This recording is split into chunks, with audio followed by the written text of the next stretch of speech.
الأنبياء وسيد المرسلين نبينا محمد وعلى آله وأصحابه أجمعين. سبحانك لا علم لنا إلا ما علمتنا إنك أنت العليم الحكيم. رب اشرح لي صدري ويسر لي أمري واحلل عقدة من لساني يفقه قولي. اللهم علمنا ما ينفعنا وانفعنا بما علمتنا وزدنا علما نافعا. আমরা সৃষ্টির শুরু থেকে মানব সৃষ্টির শুরু অর্থাৎ আদম আলাইহিস সালামের সৃষ্টি নিয়ে আলোচনা করেছিলাম এবং সেখানে আদম আলাইহিস সালামের সৃষ্টির পরে ওনাকে ইবলিস যেভাবে কুমন্ত্রণা দিয়ে প্রতারিত করেছে, বিভ্রান্ত করেছে, সে নিয়ে আমরা আলোচনা করতেছিলাম। তো আজকে আমরা একটু ডিটেলস আদম আলাইহিস সালামের সৃষ্টি নিয়ে আলোচনা করব। তারপরে ইবলিস আমাদেরকে কিভাবে তার সৈন্য সামন্ত নিয়ে আমাদের উপরে হামলে পড়েছে, সার্বক্ষণিক আমাদেরকে বিভ্রান্ত করার জন্য কি কি ওয়েতে আমাদের জন্য বিভ্রান্ত করার চেষ্টা করতেছে সেগুলো নিয়ে পরে আলোচনা করবো।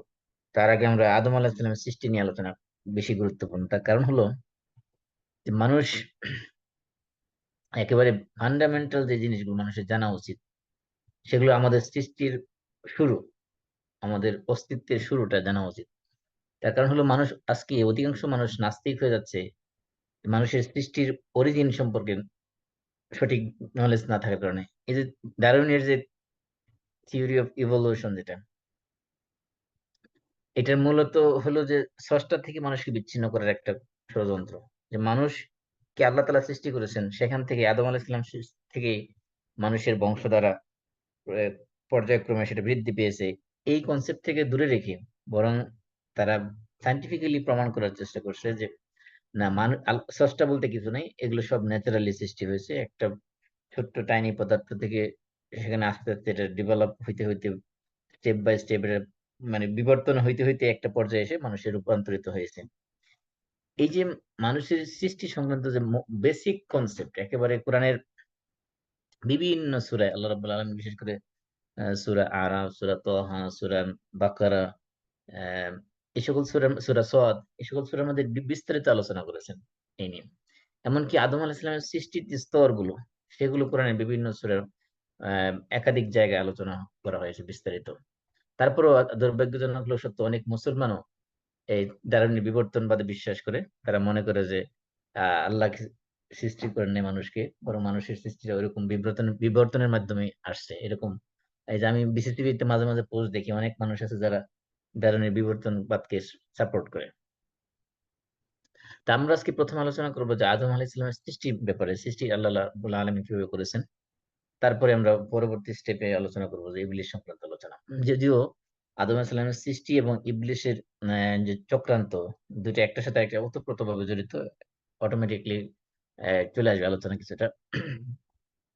প্রথমত আল্লাহ রাব্বুল আলামিন আদম আলাইহিস সালামকে যখন সৃষ্টি করার পরিকল্পনা করলেন, আল্লাহ রাব্বুল আলামিন সূরা বাকারার মধ্যে বলতেছেন, ওয়াইজ কুলনা লিল মালা আল্লাহ রাব্বুল আলামিন সূরা বাকারার মধ্যে ওয়াইজ ক্বালা রাব্বুকা লিল মালাইকা বলতেছেন, ওয়াইজ ক্বালা রাব্বুকা লিল মালাইকাতি ইন্নী জাইলুন ফিল আরদি খলিফা। আল্লাহ রাব্বুল আলামিন ফেরেশতাদেরকে বলতেছেন যে আমি পৃথিবীতে আমার খলিফা প্রেরণ করব।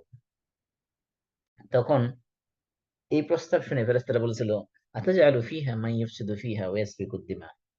আপনি কি এমন কাউকে প্রেরণ করতে যাচ্ছেন দুনিয়াতে, মান ইউফসিদু ফিহা, দুনিয়াতে যারা ফাসাদ সৃষ্টি করবে, করাপশন করবে, ওয়া ইয়াসফিকুদ দিমা, তারা রক্তপাত করবে। ফেরেশতারা বলতেছেন, ওয়া নাহনু নুসাব্বিহু বিহামদিক, আমরাই তো আপনার প্রশংসা করতেছি, তাসবিহ করতেছি, ওয়া নুকাদ্দিসু লাক, আপনার পবিত্রতা বর্ণনা করতেছি। তখন আল্লাহ রাব্বুল আলামিন জবাবে বলছেন, ক্বালা ইন্নী আ'লামু মা লা তা'লামুন, আমি যা জানি তোমরা তা জানো না।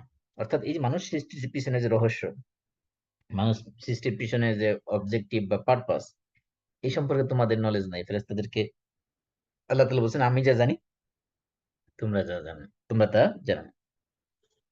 তারপর আল্লাহ রাব্বুল আলামিন কি করলেন, আদম আলাইহিস সালামকে সৃষ্টি করলেন।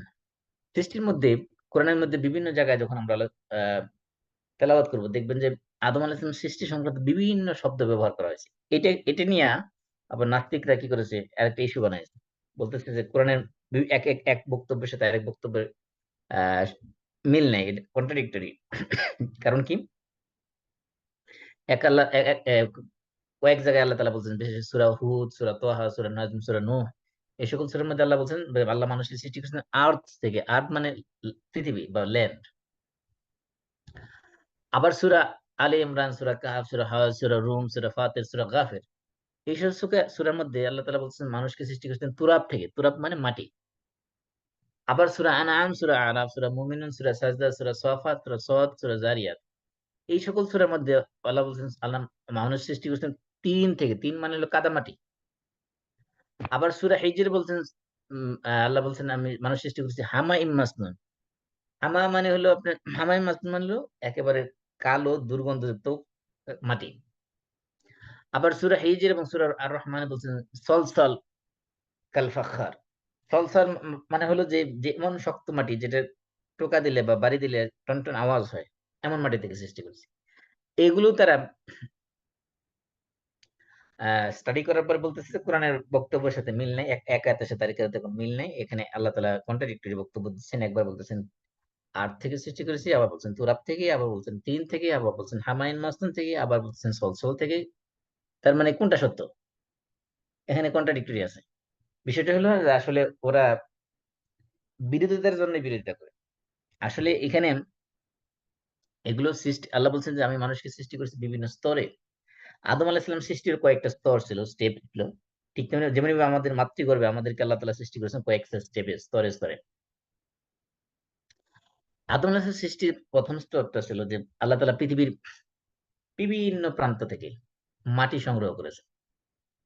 মাটি সংগ্রহ করে সেখান থেকে আল্লাহ তাআলা আদম আলাইহিস সালামকে সৃষ্টি করেছেন। তাহলে পৃথিবীর মাটির যেহেতু বিভিন্ন রঙের, বিভিন্ন কালারের হয়ে থাকে, সে কারণে হাদিসের মধ্যে আছে, তিরমিজির এবং আবু দাউদের হাদিসের মধ্যে আসছে যে আবু মুসা আশআরী রাদিয়াল্লাহু তাআলা আনহু থেকে বর্ণিত হাদিস। আল্লাহ রাসূল বলেছেন যে ইন্নাল্লাহা খালাকা আদম মিন কাবদাতিন কাবাদাহা মিন জামিইল আরদ।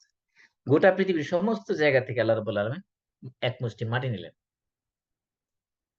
মানে এক কবজা মাটি নিলেন।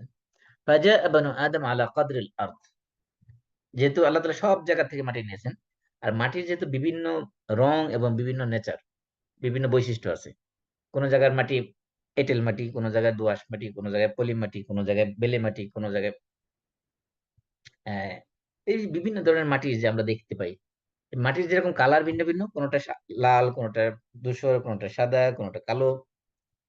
আহ, আবার এই মাটির আবার বৈশিষ্ট্য ভিন্ন ভিন্ন, কোনটা শক্ত কঠিন, আবার কোনটা নরম। এই জন্য আল্লাহ রাসূল বলছেন ওই হাদিসের মধ্যে যে ফাজা বানু আদম আলা কদরিল আরদ। এই যে মাটির যেরকম বিভিন্ন রং এবং বিভিন্ন গুণ বৈশিষ্ট্য আছে, সে মানুষের সৃষ্টির মধ্যে এই জন্য আল্লাহ রাব্বুল আলামিন বিভিন্ন রং এবং বিভিন্ন বৈশিষ্ট্য দিয়ে সৃষ্টি করেছেন। যেমন আল্লাহ রাসূল বলছেন ফাজা মিনহুম আবিয়াদ ওয়াল আহমার ওয়াল আসওয়াদ। যে মানুষের মধ্যে কিছু আছে সাদা, কিছু আছে লাল, কিছু আছে কালো, আবার ওবাইনা যালিক কিছু আছে এর মাঝামাঝি, মিশ্রণ। যেমন মনে করেন আমরা সাদা চামড়া যারা আছে তাদের এক ধরনের কালার, আবার আমরা যারা এশিয়ান আছি আমাদের এক ধরনের কালার, আবার যারা আফ্রিকান আছে তাদের আরেক ধরনের কালার, একেবারে ডিফারেন্ট কালার। তাহলে সাদা আর কালো এই দুটোর মাঝামাঝি আমরা হলাম আসমার, 3 নম্বর আরেকটা কালার। এরকম কালারের মধ্যে ভিন্নতার কারণ হলো যে আদম আলাইহিস সালাম সৃষ্টির বিভিন্ন মাটি যেহেতু নেওয়া হয়েছে, উপাদান নেওয়া হয়েছে, সমস্ত উপাদান থেকে আহ, মানুষের তার সৃষ্টির মানে বাহ্যিক যে কালার সেটা পেয়েছে। আবার মাটির যেরকম বৈশিষ্ট্য ভিন্ন ভিন্ন, কোনো মাটি শক্ত, কোনো মাটি নরম। মানুষের মধ্যেও কোনো মানুষ আছে নরম তবিয়তের স্বভাবের, আবার কোনো মানুষ আছে কঠোর তবিয়তের, কঠোর স্বভাবের। আবার মাটির মধ্যে যেরকম কিছু মাটি আছে ভালো মানে ফসল উৎপন্ন হয়, আবার কিছু মাটি আছে যেগুলোতে কোনো ফসল উৎপন্ন হয় না। ঠিক তেমনি মানুষের মধ্যেও কিছু মানুষ আছে মানুষের জন্য বেনিফিশিয়ারি, উপকারী, কল্যাণকর। কিছু কিছু মানুষ আছে মানুষের জন্য ক্ষতিকর। আবার কিছু মানুষ মাটি আছে পবিত্র, তয়্যিব, কিছু মাটি আছে খাবিজ। ঠিক তেমনি মানুষের মধ্যে কিছু মানুষ আছে পবিত্র, কিছু মানুষ আছে খাবিজ। এই হাদিস থেকে বোঝা যাচ্ছে যে যে আল্লাহ রাব্বুল আলামিন আদম আলাইহিস সালামকে সৃষ্টি করেছেন পৃথিবীর মাটি থেকে, জান্নাতের মাটি থেকে না, পৃথিবীর মাটি থেকে সৃষ্টি করেছেন। এবং সব ধরনের মাটির এখানে মিশ্রণ ঘটিয়েছেন। এবং আল্লাহ রাব্বুল আলামিন আদম আলাইহিস সালামকে যখন এই মাটির একটা, আমরা যেরকম যে হিন্দুরা যখন মূর্তি বানায়, এরকম মূর্তির মতো একটা স্টেপ, ফিজিক্যাল স্ট্রাকচার দাঁড় করেছেন, তখন এই যে ফিজিক্যাল স্ট্রাকচার দাঁড় করেছেন, এর মধ্যে এটা কিরকম ছিল, আকৃতিটা কিরকম ছিল? আল্লাহর হাদিসের মধ্যে আসছে যে খালাকাল্লাহু আদামা ওয়া তুলু সিত্তুনা যিরাআন। আল্লাহ রাব্বুল আলামিন যখন আদম আলাইহিস সালামকে সৃষ্টি করেছেন, তখন ওনার দৈর্ঘ্য ছিল 60 হাত,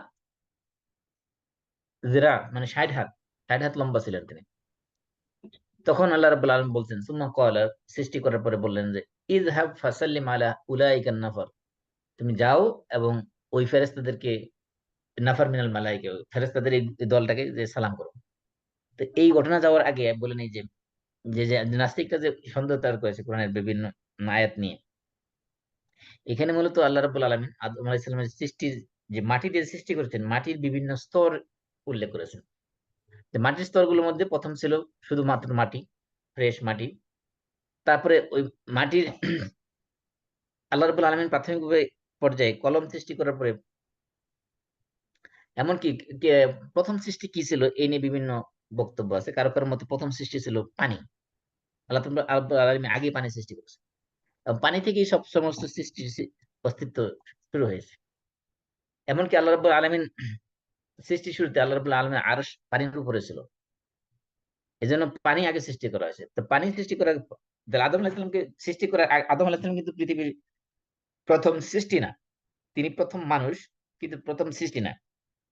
তার মানে আদম আলাইহিস সালাম সৃষ্টি করার আগেও আল্লাহ তাআলা অনেক সৃষ্টি সৃষ্টি করেছেন। যেমন আদম আলাইহিস সৃষ্টির আগে জিনরা ছিল, ফেরেশতারা ছিল, পানি ছিল। এরকম অসংখ্য সৃষ্টি ছিল। আল্লাহ বলছেন ওয়াফাদ্দালনা ও আলা কাসির মিম্মান খালাকনা তাফদীলা, যে আমি বনি আদমকে অনেক সৃষ্টির উপরে মর্যাদা দিয়েছি। তার মানে বোঝা যাচ্ছে যে আদম আলাইহিস সালাম সৃষ্টি করার আগেই পৃথিবীতে আরো অনেক সৃষ্টি ছিল, বিদ্যমান ছিল। তো আদম আলাইহিস সালামকে সৃষ্টি করার সময় প্রথমে মাটি নিলেন, বিভিন্ন জায়গা থেকে, প্রান্ত থেকে মাটি নিলেন।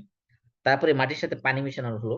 তো মাটি আর পানি যখন একত্রে মিলিত হলো, তখন সেটা তৃতীয় আরেকটা বৈশিষ্ট্য লাভ করলো। সেটা হলো প্রথম ছিল আহ তোরাব। তুরাবের সাথে যখন পানি মিশানো হলো, আরেকটা রূপ লাভ করলো, সেটা হলো তিন। তিন মানে মাটি, কাদামাটি। এই কাদামাটিকে যখন আবার এটাকে প্রসেস করা হলো, এটাকে ভালোভাবে মেশানো হলো, তখন সেটাকে পরিণত হলো তিন লাজেব। লাজেব মানে আঠালো বা এঁটেল মাটি, যেটাকে আমরা বলি। মানে মাটি যখন এটা অনেক সময় পানি পানি এবং মাটি যখন একত্রে মেশানো হলো, তখন এটা অনেকটা পেস্টের মতো হয়ে গেল, আঠালো হয়ে গেল। সেই জন্য কোরআনে এটাকে বলা হয়েছে তিন মিন তিন ইন লাজিব। লাজিব মানে লাজিব, মানে একবার আঠালো। তারপর এই এই কাদা মাটি, এই মিশ্রণ করা মাটি যখন এক নির্দিষ্ট সময় পর্যন্ত রেখে দেওয়া হলো, তারপরে সেই মাটি একটা মাটির মধ্যে রং চেঞ্জ চেঞ্জ আসলো। মাটি পরিবর্তন হয়ে এটা রং, কালার কালার চেঞ্জ হয়ে গেলো। এই মাটিটা কালো মাটিতে পরিণত হলো। আমি আগেও বলেছিলাম যে আমরা আমাদের বিশেষ বিশেষ করে আমাদের গাজীপুরে অধিকাংশ বাড়িঘর আগের দিনে মানুষ বানাইতো মাটি দিয়ে। আমরা দেখতাম যে মাটির যখন এই মাটির যখন দেওয়াল দেওয়া হতো, দেওয়াল দেওয়ার পরে দেওয়ালের মধ্যে যে ফাটল, এগুলো বন্ধ করার জন্য এই তুষ দিয়ে, তারপরে মাটি দিয়ে কাদা মাটি একসাথে মিশে অনেক দিন পর্যন্ত ঢেকে রাখা হতো, এটা পচার জন্য। এই পচার পরে এটা থেকে একটা বিশ্রী গন্ধ বের হতো। হম। ওইটাই বলা হচ্ছে, এটা কোরআনের পরিভাষা বলা হচ্ছে হামা মাসনুন, মানে কালো দুর্গন্ধযুক্ত মাটি। তার মানে আদম আলাইহিস সালামের যে যে মাটিটা তৈরি করা হয়েছে, মাটিকে পানির সাথে মিশ্রণ করার পরে, এটাকে পেস্ট করার পরে, ভালোভাবে মেশানোর পরে, ওটাকে নির্দিষ্ট সময় পর্যন্ত রেখে দেওয়া হয়েছে। তারপরে সেটা আহ এক ধরনের দুর্গন্ধ তার থেকে বেরিয়ে এসে, এবং সেটার মধ্যে আহ উম এক রং চেঞ্জ হয়ে গেছে, এটা কালো রঙে পরিণত হয়েছে। সেজন্য বলছে হামা আল মাসনুন। হামা মানে হলো কালো, আহ হামা আল মাসনুন মানে কালো এবং দুর্গন্ধযুক্ত মাটি। তারপরে এই মাটি দিয়ে যখন আদম আলাহিস সালামকে শেপ বানানো হয়েছে, ফিজিক্যাল শেপ যখন দেওয়া হলো, এই শেপটার মধ্যে পরিপূর্ণ আকৃতি যখন দেওয়া হলো, 60 ফুট লম্বা, সরি 60 হাত লম্বা মানুষ যখন আকৃতি দেওয়া হলো, তখন এটা মাটি যখন শুকালো, শুকানোর পরে ওটার আরেকটা রূপ লাভ করলো। সেটাকে কোরআনের পরিভাষায় বলা হয়েছে সলসলিন কাল ফাখার। সলসাল, সলসল মানে হলো যেটা টন টন আওয়াজ করে। কাল কাল ফাখার বলতে পাতিলের মতো। যে পাতিল, মাটির পাতিল, যখন আমরা যখন বাজারে যে পাতিল কিনতাম আগের দিনে, তখন মাটি এই পাতিলটা ভাঙা কিনা, বা ফাটল আছে কিনা পাতিলের গায়ে, এটা বোঝার জন্য পাতিলের গায়ে একটা বাড়ি দেওয়া হতো, যে আওয়াজ হলে বোঝা যেত যে এটা ভিতরে ফাটল আছে কিনা। ঠিক এটাকে বলা হচ্ছে সলসলিন কাল ফাখার, মানে এরকম টনটনে আওয়াজওয়ালা মাটি বলা হয়। তার মানে এই যে বিভিন্ন শব্দ কোরআনে ব্যবহার করা হয়েছে, কখনো তুরাব, কখনো আর্থ, কখনো তিন, কখনো তিনের লাজেব, কখনো হামাই মাসনুন, কখনো সলসালিন কাল ফাখার। এই সবগুলো মূলত মাটির বিভিন্ন মাটির প্রসেস করার বিভিন্ন স্টেপ বা বিভিন্ন আহ, পর্যায়। এর মানে এই নয় যে আল্লাহ তাআলা আদম আলাইহিস সালামকে এক একবার এক এক জিনিস থেকে সৃষ্টি করেছেন, বিষয়টা এমন না। এই সহজ জিনিসটা অনেক অনেক নাস্তিক বোঝে না, না বুঝে কি করতেছে, কোরআনে ভুল ধরার জন্য বিরোধিতা করতেছে। তারা বলতেছে যে কোরআনের মধ্যে কন্ট্রাডিক্টরি বক্তব্য, এক এক জায়গায় আল্লাহ তাআলা কোন জায়গায় বলতেছেন আদমকে মাটি থেকে সৃষ্টি করেছেন, কোন জায়গায় বলছেন আঠালো মাটি থেকে, কোন জায়গায় বলছেন আহ শুধুমাত্র মাটি থেকে, কোন জায়গায় বলতেছেন কা- কা- দুর্গন্ধযুক্ত কালো মাটি থেকে, কোন জায়গায় বলছেন শক্ত টনটনে মাটি থেকে। আসলে এগুলো একটার সাথে কন্ট্রাডিক্টরি না, এগুলো হলো সৃষ্টি মানে মাটি প্রসেসের বিভিন্ন স্টেপ। তারপরে আল্লাহ রাব্বুল আলামিন এই আদম আলাইহিস সালামকে যখন ফিজিক্যাল স্ট্রাকচার যখন দিলেন, তখন ইবলিস কিন্তু তখনও ছিল। ইবলিস দেখতো যে আল্লাহ তাআলা একটা জিনিস সৃষ্টি করতেন, আল্লাহ বলছে এটা আল্লাহ নিজ হাতে সৃষ্টি করেছেন আদম আলাইহিস সালামের আকৃতি। এবং ইবলিস কি করতো, তখন এই দেহের ভিতরে রূহ আসে নাই, খালি। ইবলিস এই নাক দিয়ে ঢুকতো, আবার পিছনে দরজা দিয়ে বেরিয়ে যেত, এরকম দেহের ভিতরে আসা যাওয়া করতো, দেখতো এর ভিতরে কি আছে তার কিউরিয়াসিটির কারণে। তো ইবলিস দেখলো যে এটা টনটনে একটা খালি খালি একটা জিনিস, এটার পেটের ভিতরে খালি জিনিস, এটার ভিতরে কোন কোন জায়গায় দুর্বলতা আছে, এটা সে আগের থেকে সে আহ, বুঝে বুঝে ফেললো যে এই মানুষ, এই যে আল্লাহ তাআলা নতুন সৃষ্টি করেছেন, এই সৃষ্টির ভিতরে কোন কোন দুর্বল পয়েন্ট আছে সেগুলো সে আগের থেকে দেখে রাখলো। যেটা বলতেছিলাম, আল্লাহ রাব্বুল আলামিন যখন এই আদম আলাইহিস সালামকে মাটির আকৃতির শেপ যখন তৈরি করলেন, তৈরি কমপ্লিট করার পরে তারপরে যখন রূহ ফুঁকাই দিলেন, রূহ ফুঁকাই দেওয়ার আগেই কিন্তু আল্লাহ তাআলা ফেরেশতাদেরকে বলে রাখছেন যে আমি একটা মাটি থেকে একটা মানুষ সৃষ্টি করব, আমি যখন তার মধ্যে তাকে যখন পরিপূর্ণ আকৃতি যখন দান করব এবং তার ভিতরে যখন আমি রূহ ফুঁকিয়ে দেব, তখন তোমরা ফেরেশতারা সবাই মিলে কি করবে, তাকে সিজদা করবে। তো আল্লাহ তাআলার যেহেতু আদেশ, তো আল্লাহ তাআলা যখন রূহ ফুঁকাই দিলেন আদম আলাইহিস সালামের দেহের ভিতরে, তখন এটা একটা লাইভ, একটা জীবন্ত মানুষের রূপ রূপ লাভ করলো। সে এখন চলাফেরা করতে লাগলো, এখন সে কথা বলতে লাগলো, তার ভিতরে প্রাণ সঞ্চার হলো। তখন ফেরেশতারা সবাই, সমস্ত ফেরেশতারা কি করলো, আদম আলাইহিস সালামকে সিজদা করলো। একমাত্র ইবলিস ছাড়া বা সমস্ত ফেরেশতারা সিজদা করলো। এখন প্রশ্ন হলো যে ইবলিস তো ফেরেশতা ছিল না, তাহলে ইবলিস এই সিজদার অন্তর্ভুক্ত কেন ছিল? প্রথম কথা হলো যে ওই যেখানে আল্লাহ রাব্বুল আলামিন আদম আলাইহিস সালামকে সৃষ্টির কথা বলেছেন, সেখানে ওই ওই সময় যত সৃষ্টি ছিল, শুধু ইবলিস না, ওই ওই ওই সৃষ্টি ওইখানে যারাই উপস্থিত ছিল সবাই এই আদেশের অন্তর্ভুক্ত ছিল, আল্লাহ তাআলার এই নির্দেশের অন্তর্ভুক্ত ছিল। ইবলিস কি করলো, ইবলিস অহংকার করলো। ইবলিস দেখলো যে তার চোখের সামনে এই মানুষটা সৃষ্টি করা হয়েছে মাটি থেকে এবং পচা দুর্গন্ধযুক্ত মাটি থেকে। আর ইবলিস ছিল জিনদের অন্তর্ভুক্ত, আর জিনদেরকে তৈরি করা হয়েছে নার সামুম, আগুন থেকে সৃষ্টি করা হয়েছে। আর আগুন হলো ঊর্ধ্বমুখী, আর মাটি হলো নিচু, মানুষ পায়ের তলায় থাকে। এই আগুনের তৈরি জিন কিভাবে মানুষকে সিজদা করতে পারে? মানুষকে এখানে সিজদা বলতে, সিজদা বলতে এখানে ইবাদতের উদ্দেশ্য না, সিজদা হলো সিজদা তাকরিম, মানে সম্মানের উদ্দেশ্যে সিজদা, যেটা জায়েজ ছিল। এখন পূর্ববর্তী শরীয়তে যেটা জায়েজ ছিল, যেটা পরবর্তী শরীয়তে এটাকে নিষিদ্ধ করা হয়েছে। এখন কোনো মানুষকে সিজদা করতে পারবে না, কোনো সৃষ্টিকে সিজদা করতে পারবে না আল্লাহ ছাড়া, কারোর জন্য সিজদা করা জায়েজ নাই। তো যেটা বলতেছিলাম যে আদম আলাইহিস সালামের এই সৃষ্টির যে স্তরগুলো, এগুলো মাটির বিভিন্ন স্টেপ, এগুলো আসলে আলাদা আলাদা। এরকম না যে একবার সৃষ্টি করছেন তুরাব থেকে, একবার সৃষ্টি করছেন উম আঠালো মাটি থেকে, একবার সৃষ্টি করছেন দুর্গন্ধযুক্ত মাটি থেকে, একবার সৃষ্টি করছেন শক্ত ঠনঠনে মাটি থেকে, বিষয়টা এমন না। এগুলা এগুলো শুধুমাত্র একই মাটির বা একই সৃষ্টির বিভিন্ন স্তর মাত্র।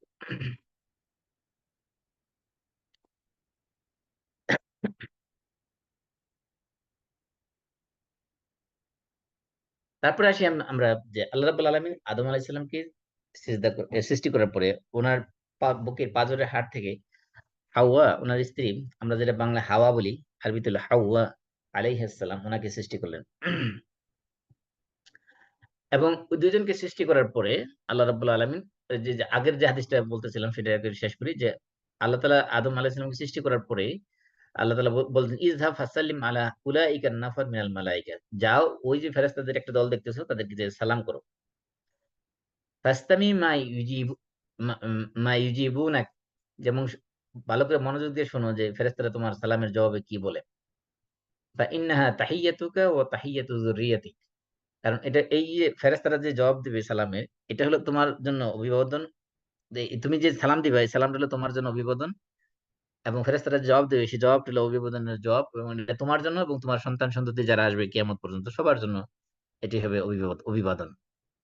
তার মানে ইসলামের যে অভিবাদনের যে পদ্ধতি, এটা এমন না যে রাসূল সাল্লাল্লাহু আলাইহি ওয়াসাল্লাম আমাদের জন্য প্রবর্তন করে দিয়ে গেছেন। আদম আলাইহিস সালামের সময় থেকেই এই সিস্টেম চালু আছে, এবং আল্লাহ তাআলা নিজে আদম আলাইহিস সালামকে শিক্ষা দিয়েছেন যে সালাম কিভাবে দিতে হবে এবং সালামের জবাব কিভাবে দিতে হবে, সেগুলো ফেরেশতাদের মাধ্যমে আমাদেরকে শিক্ষা দিয়েছেন।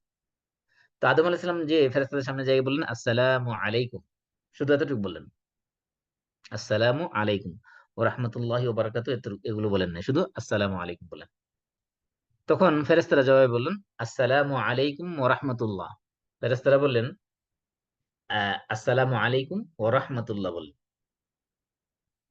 তার মানে ফেরেশতারা শুধুমাত্র রাহমাতুল্লাহ কি শব্দটা কি করেছেন, অতিরিক্ত করেছেন। এই জন্য সালামের জবাবে কেউ যদি আসসালামু আলাইকুম ওয়া রাহমাতুল্লাহ বলে সেটাও জায়েজ আছে, সেটাও বলতে পারে। আবার কেউ যদি ওয়া আলাইকুম আসসালাম বলে সেটাও বলতে পারে, দুইটাই ঠিক আছে, দুইটাই হাদিস দ্বারা প্রমাণিত।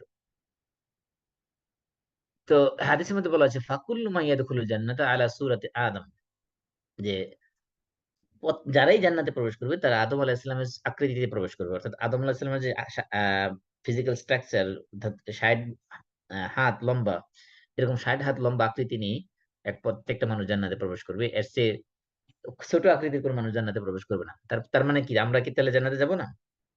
হাদিসের মধ্যে বলা হয়েছে যে ফালাম ইয়াজালিল খালক ইয়ানকুসু হাত্তাল আন, যে আদম আলাইহিস সালামের পর থেকে আল্লাহ তাআলা সৃষ্টিকে, মানুষের সৃষ্টির আকৃতিকে আস্তে আস্তে ছোট করে নিয়ে আসছেন, এবং যেটা আজকে আমাদের পর্যন্ত এসে আমরা এসে এই ৫ ফুট, ৪.৫ ফুট, ৬ ফুট, ৭ ফুটের মধ্যে আমরা ঠেকেছি। তার মানে আমরা যখন আবার জান্নাতে প্রবেশ করব, আল্লাহ রাব্বুল আলামিন আমাদের ফিজিক্যাল স্ট্রাকচারকে আমাদের আদি পিতা আদম আলাইহিস সালামের মতো এতটুকু বিশাল আকৃতি দিয়ে আমাদেরকে জান্নাতে প্রবেশ করাবেন। কারণ হলো মানুষ যে জান্নাতের যে নিয়ামত সেগুলো ভোগ করার জন্য হলো তার এই দৈহিক স্ট্রাকচার বড় হওয়া দরকার। কারণ এই ছোট্ট শরীর দিয়ে মানুষ কি ভোগ করবে, ভোগ করার মতো কি তার জান্নাতে এত নিয়ামত, সেগুলো ভোগ করবে কিভাবে? সেজন্য আল্লাহ রাব্বুল আলামিন আমাদেরকে আবার নতুন করে জান্নাতের মধ্যে জান্নাতে যাওয়ার জন্য নতুন করে আবার প্রস্তুত করবেন। তারপরে আল্লাহ রাব্বুল আলামিন আদম আলাইহিস সালামকে এবং হাওয়া, ওনার স্ত্রী হাওয়া আলাইহিস সালামকে, ওনাদের দুজনকে জান্নাতে প্রবেশ করালেন, তাদেরকে জান্নাতের পোশাক পরাই দিলেন, জান্নাতে প্রবেশ করালেন, এবং জান্নাতে যাওয়ার সময় তাদেরকে কিছু ইনস্ট্রাকশন দিয়ে দিলেন। বললেন যে এই জান্নাতের মধ্যে যত নিয়ামত আছে সবকিছু ভোগ করতে পারবে, শুধুমাত্র এই যে একটা গাছ দেখতেছো, এই গাছের ফল খাবে না, বাকি সব তোমরা খেতে পারবে সেখান থেকে। ওয়াকুলনা ইয়া আদম উসকুন আনতা ওয়া যাওজুকাল জান্নাহ, সূরা বাকারার মধ্যে বলা আছে যে হে আদম, তুমি এবং তোমার স্ত্রী দুজনে কি করো, এই জান্নাতে বাস করো। ওয়াকুলা মিনহা, এবং জান্নাত থেকে তোমরা খাও, আহার করো। হাইসু শি'তুমা, এই জান্নাত যেখান থেকে ইচ্ছা সেখান থেকে আহার। ওয়ালা তাকরাবা হাযিহি শাজারাতা ফাতাকুনা মিনাজ জালিমিন, তোমরা এই যে গাছটা দেখতেছো এই গাছের কাছেও যাবে না, নিকটবর্তী হবে না, তাহলে তোমরা কি হবে, জালেমদের অন্তর্ভুক্ত হবে। এখন কথা হলো এই যেই গাছ আল্লাহ তাআলা নিষেধ করেছেন সেই গাছটা কি গাছ ছিল, এই নিয়ে বিভিন্ন বক্তব্য আছে। কেউ বলছে এটা ছিল আহ, গম, কেউ বলছে এটা ছিল তিন, কেউ বলছে এটা ছিল আঙ্গুর। আসল কথা হলো আল্লাহ রাসূল থেকে এই গাছ কোন গাছ আদম আলাইহিস সালাম জন্য নিষিদ্ধ ছিল ওই ধরনের কোন সুস্পষ্ট কোন হাদিস পাওয়া যায় না। যেগুলো পাওয়া যায় সেগুলো সবগুলো ইসরায়েলি রওয়ায়াত। একটা কোন ধরনের সহিহ হাদিস এই ব্যাপারে নাই যে আদম আলাইহিস সালামকে কোন গাছের ফল খেতে নিষেধ করা হয়েছিল। এজন্য যদি আমরা যেহেতু এগুলো গায়েবী বিষয়, অদৃশ্যের বিষয়, মেটাফিজিক্যাল ইস্যু, এগুলো নিয়ে যদি আমরা আন্দাজে কথা বলি তাহলে অবশ্যই সেটা সুস্পষ্ট মিথ্যা বলা হবে। এই জন্য এই বিষয়ে যেগুলো কোরআন হাদিসে সুস্পষ্ট ভাবে বলা নাই, এই সকল বিষয় নিয়ে গবেষণা করার কোনো সুযোগ নাই। তারপরে আল্লাহ তাআলা যখন এই ফল খেতে নিষেধ করলেন, ইবলিস কি করলো? ইবলিস আদম আলাইহিস সালামকে এবং ওনার স্ত্রী হাওয়া আলাইহিস সালামকে, ওনাদের দুজনকে কি করলেন, বি- আহ, ধোঁকা দিলেন, প্রতারিত করলেন। প্রথম আদম আলাইহিস সালামের কাছে যাই বললেন, সূরা তাহার 120 নম্বর আয়াতে যদি দেখেন, ফাওয়াসওয়াসা ইলাইহি শাইতান, শয়তান কি করলো? আদম আলাইহিস সালামের কাছে গেল, গিয়ে ওয়াসওয়াসা দিতে শুরু করলো, কুমন্ত্রণা দিতে শুরু করলো। কি বললো? বললো, ক্বালা ইয়া আদম হাল আদুল্লুকা আলা শাজারাতিল খুলদি ওয়া মুলকিন লা ইয়াবলা। হে আদম, আমি কি আপনাকে এমন একটা গাছের সন্ধান দিব, যে গাছটা হলো শাজারাতুল খুলদ, অর্থাৎ এই গাছের ফল যদি আপনি খান, তাহলে আপনি চিরকাল বেঁচে থাকবেন, আপনার কোনোদিন মৃত্যু হবে না। কি লোভনীয় অফার! আরেকটা কি? ওয়া মুলকিন লা ইয়াবলা, আপনি এমন এক রাজত্ব পেয়ে যাবেন, যে রাজত্ব কোনোদিন আপনার শেষ হবে না। তাহলে দুইটা লোভনীয় অফার দিচ্ছে, একটা হলো কি, চিরকাল বেঁচে থাকা, দুই নম্বর হলো এমন এক রাজত্ব, যে রাজত্ব কোনোদিন শেষ হবে না, অর্থাৎ জান্নাতে সে চিরকাল থাকতে পারবে। শুধু আদম আলাইহিস সালামকে ধোঁকা দিয়ে শেষ করে নেই, তারপরে আদম এবং হাওয়া, ওনার স্ত্রী হাওয়া আলাইহিস সালাম, ওনাদের দুইজনকে একত্রে ধোঁকা দিয়েছেন। এবং আহ ফাওয়াসওয়াসা লাহুমা শাইতান, কোরআনের অন্য আয়াতে বলা হয়েছে ফাওয়াসওয়াসা লাহুমা শাইতান, তাদের উভয়কে কি করলেন? শয়তান ধোঁকা দিলেন। তাহলে প্রথমে আদম আলাইহিস সালামকে ধোঁকা দেওয়ার চেষ্টা করেছেন, তারপরে আদম এবং ওনার স্ত্রী হাওয়া আলাইহিস সালাম, ওনাদের দুইজনকেই মিলে প্রতারণা করেছেন, ধোঁকা দিয়েছেন। আমাদের সমাজে অনেক ধরনের আহ বানোয়াট কথাবার্তা প্রচলিত আছে। অনেকে মনে করেন যে হাওয়া আলাইহিস সালাম প্রথমে নিষিদ্ধ গাছের ফল খেয়েছিলেন, তারপরে উনি আদম আলাইহিস সালামকে খাওয়ার জন্য প্ররোচিত করেছেন। এগুলো সম্পূর্ণ বানোয়াট কথা, ভিত্তিহীন কথা। কোরআন আর হাদিসে কোনো জায়গায় এরকম কোনো বক্তব্য নাই যে হাওয়া আলাইহিস সালাম নিষিদ্ধ গাছের ফল খেয়ে তারপর আদম আলাইহিস সালামকে খাওয়াইছেন। এবং কি এই ধরনের কোনো বক্তব্য কোরআন হাদিসে কোথাও নাই। এই জন্য ইবলিস উভয়কে কি করেছেন? প্রতারণা করেছেন, ধোঁকা দিয়েছেন। তারপরে আল্লাহ রাব্বুল আলামিন, যেহেতু ইবলিসের আহ, ধোঁকায় প্রতারণায় পড়ে যখন আল্লাহ রাব্বুল আলামিন আদেশ যখন অমান্য করেছেন, আজান আল্লাহ তাআলা বলেছেন, ওয়া আসা আদামু রাব্বাহু ফাগাওয়া, যে আদম আলাইহিস সালাম আসা মানে নির্দেশ অমান্য করেছে, আল্লাহ রাব্বুল আলামিনের আদেশকে অমান্য করেছে, রবের নির্দেশ অমান্য করেছে, ফাগাওয়া, সুতরাং সে বিভ্রান্ত হয়েছে। আসলে এটা আদম আলাইহিস সালামের পক্ষ থেকে কোনো গুনার কাজ ছিল না। কেন গুনার কাজ ছিল না সেটা বলা দরকার। কারণ হলো, আল্লাহ রাব্বুল আলামিন প্রত্যেক নবী রাসূলদেরকে, মানে নবী রাসূলদেরকে তাদেরকে মাসুম বানিয়েছেন, মানে গুনাহ থেকে নিষ্পাপ বানিয়েছেন। তাদের কাছ থেকে মাঝে মধ্যে যে সকল কাজ আমাদের কাছে, আমাদের দৃষ্টিতে গুনার মনে হয়, এগুলো আসলে তাদের পক্ষ থেকে আহ ভুলে যাওয়ার কারণে বা ভুল করে তারা করেছেন। আর ভুলের কারণে কখনো আল্লাহ তাআলা কোনো গুনার জন্য পাকড়াও করেন না। মনে করেন যে আপনি, ফর এক্সাম্পল, আপনার ভুলে অজু নাই, কিন্তু নামাজ অজু আছে মনে করে আপনি নামাজ পড়ে ফেলছেন, এই জন্য আল্লাহ আপনাকে পাকড়াও করবেন না, কারণ আপনি ভুলে করেছেন কাজটা। কিন্তু কেউ যদি জেনে শুনে, নিশ্চিত জানে যে অজু নাই, তারপরে যদি নামাজ পড়ে, তাহলে সে কিন্তু কাফের হয়ে যাবে।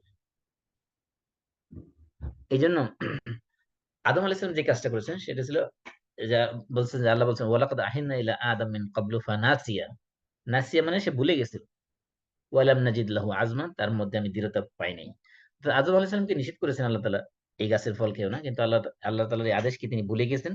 এবং শয়তানের যখন তাদেরকে বারবার শুধু ধোঁকা দিচ্ছিল, পড়াশোনা করতেছিল, তখন আদম আলাইহিস সালাম আল্লাহ তাআলা সেই আদেশকে ভুলে গেছিলেন। তাহলে ভুলে যাওয়ার কারণে কখনো, ভুলে গিয়ে কোনো কাজ যদি করা হয়, যেমন মনে করেন আপনি ঘুমের মধ্যে করলে যেরকম, আপনার কোনো ঘুমের মধ্যে কোনো বড় ধরনের গুনার কাজ করে ফেললো, এটা আপনার জন্য গুনাহ হিসেবে ধরা হবে না।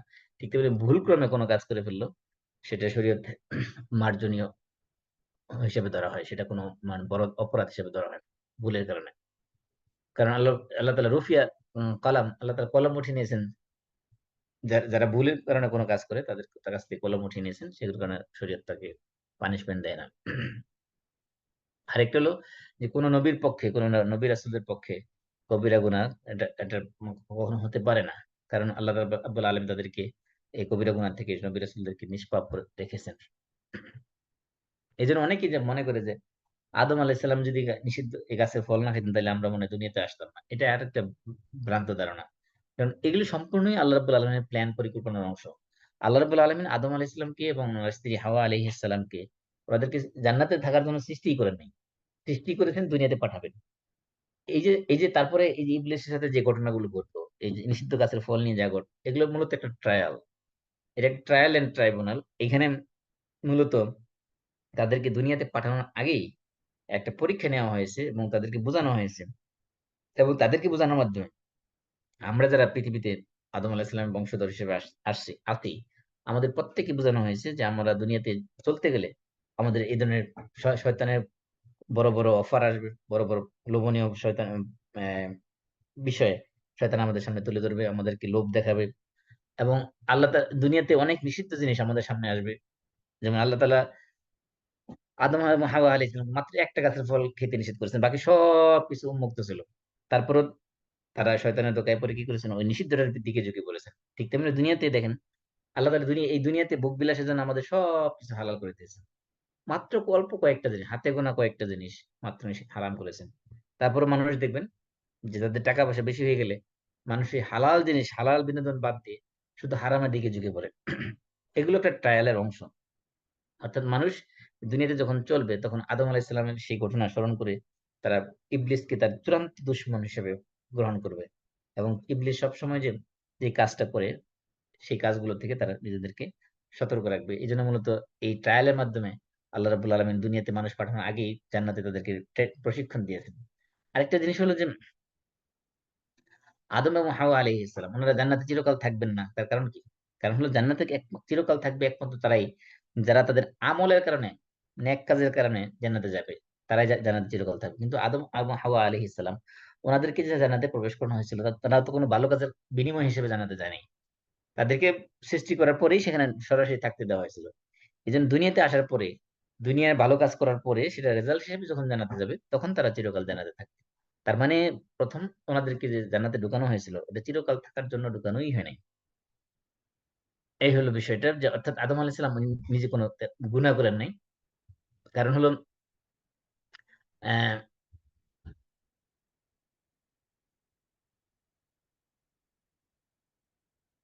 আমরা ইতিপূর্বে বলেছি যে যে ভুলের কারণে যদি কোনো কাজ মানুষের মধ্যে থেকে হয়ে যায় সেটা গুনাহ হিসেবে আল্লাহ তাআলা ধরেন না। তারপরে হলো যে আদম এবং ওনার স্ত্রী হাওয়া আলাইহিমাস সালাম ওনারা কোন জান্নাতে ছিলেন, এই নিয়ে বিভিন্ন বক্তব্য আছে। কারো কারো মতে কেউ কেউ বলতেছে যে যেহেতু ওনারা দুনিয়াতে বসবাস করেছেন, তার মানে ওনারা দুনিয়াতেই কোনো একটা উঁচু জায়গায় হয়তো ছিলেন, সেখানে কোনো একটা উঁচু বাগানে ছিলেন, সেখান থেকে হয়তো তাদেরকে নামাই দেওয়া হয়েছে, অর্থাৎ একটা পাহাড়ি এলাকায় ছিল সেখান থেকে নামাচ্ছে। এটা একটা বানোয়াট কথা, ভিত্তিহীন কথা। কিন্তু অধিকাংশ ওলামায়ে কেরামের বক্তব্য হলো সালফে সালেহিনদের বক্তব্য হলো যে ওনারা যে জান্নাতে ছিলেন সেই জান্নাতের নাম হলো জান্নাতুল মাওয়া। কারণ হলো আল্লাহ রাব্বুল আলামিন ওনাদেরকে যে জান্নাতের বর্ণনা দিয়েছেন কোরআনের মধ্যে, সেই জান্নাতের বর্ণনা জান্নাতুল মাওয়ার সাথে মিলে যায়। আল্লাহ তাআলা বলছেন সূরা তাহার 118 থেকে 19 নম্বর আয়াতে, ওয়া আন্না লাকা আল্লা তাজুআ ফিহা ওয়া লা তা'রা ওয়া আন্নাকা লা তাজমাউ ফিহা ওয়া লা তাদহা। যে আপনি এমন এক জান্নাতে থাকবেন যেখানে লা তাজুআ ফিহা, সেখানে কোনোদিন আপনার ক্ষুধা লাগবে না, ওয়া লা তা'রা, সেখানে আপনি কখনো উলঙ্গ বা বিবস্ত্র হবেন না, আপনার কাপড় কখনো খুলে যাবে না। ওয়া আন্নাকা লা তাজমাউ ফিহা, এই জান্নাতে যাওয়ার পরে কখনো আপনার পিপাসা লাগবে না। ওয়ালা তাদহা, সেখানে আপনি রৌদ্রে মানে তাপের কারণে, রৌদ্রের কারণে কোনো কষ্ট পাবেন না। এগুলো হলো জান্নাতের নাইম। আহ, অর্থাৎ এই বর্ণনাগুলো যেগুলো আসছে আদম আলাইহিস সালামের কাহিনীর মধ্যে, এর মাধ্যমে অধিকাংশ মুফাসসির ইকরাম এবং অধিকাংশ সালফে সালেহিনদের বক্তব্য হলো সেটা ছিল জান্নাতুল মাওয়া।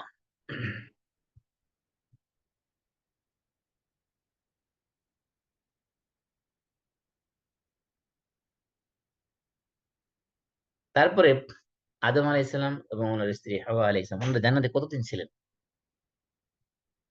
প্রথম কথা হলো যে কোরআনে এবং হাদিসে কোন জায়গায় সুনির্দিষ্টভাবে বলা হয় নাই যে ওনারা কতদিন ছিলেন। যদি কেউ বলে যে এতদিন ছিলেন নির্দিষ্ট করে, তাহলে এটা আল্লাহর ব্যাপারে মিথ্যা কথা বলা হবে। আমরা কোরআন এবং হাদিস থেকে যতটুকু জানতে পারি যে আল্লাহ তাআলা আদম আলাইহিস সালামকে জান্নাত থেকে নেমে যেতে বলেছেন, দুনিয়া চলে আসতে বলেছেন, এতটুকু আমরা জানি। কিন্তু সেখানে জান্নাতে কতদিন ওনারা অবস্থান করেছিলেন এই ব্যাপারে কোনো বক্তব্য কোরআন এবং হাদিসে নাই। আদম আলাইহিস সালামের সন্তানের সংখ্যা কত ছিল?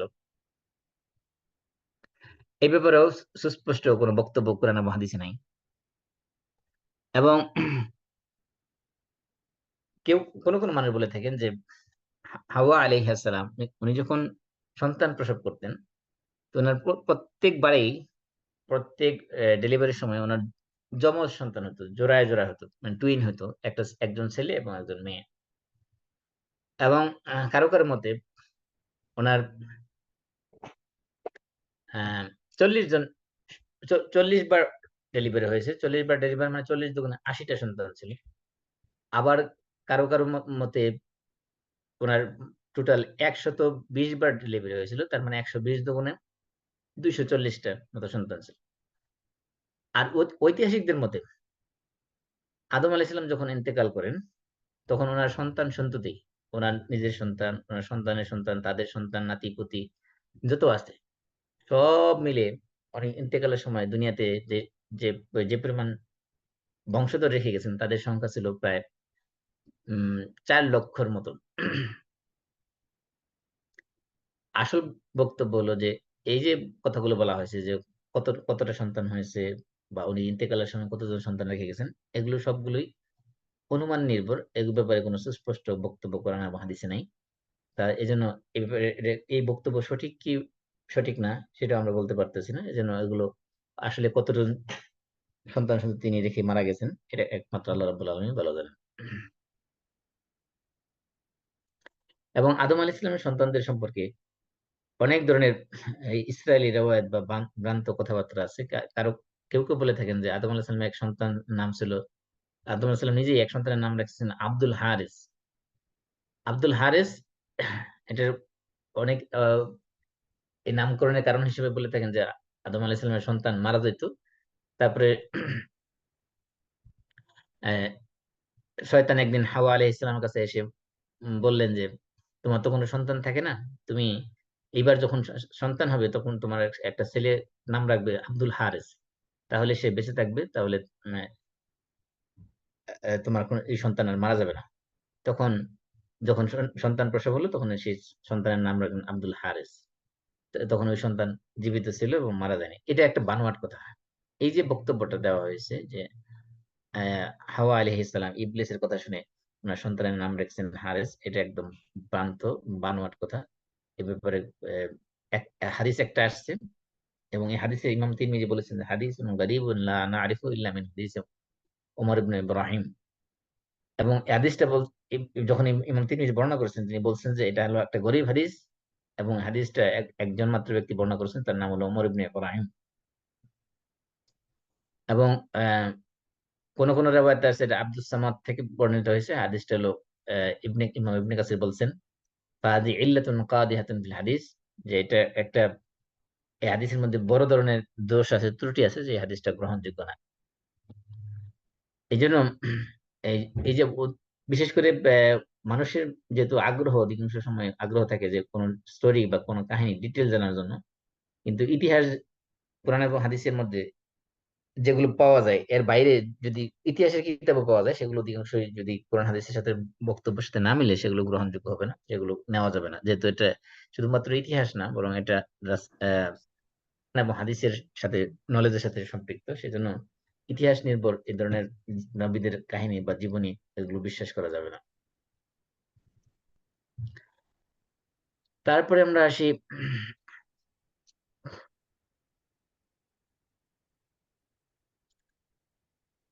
আরেকটা ঘটনা আদম আলাইহিস সালামের ব্যাপারে প্রসিদ্ধ আছে যে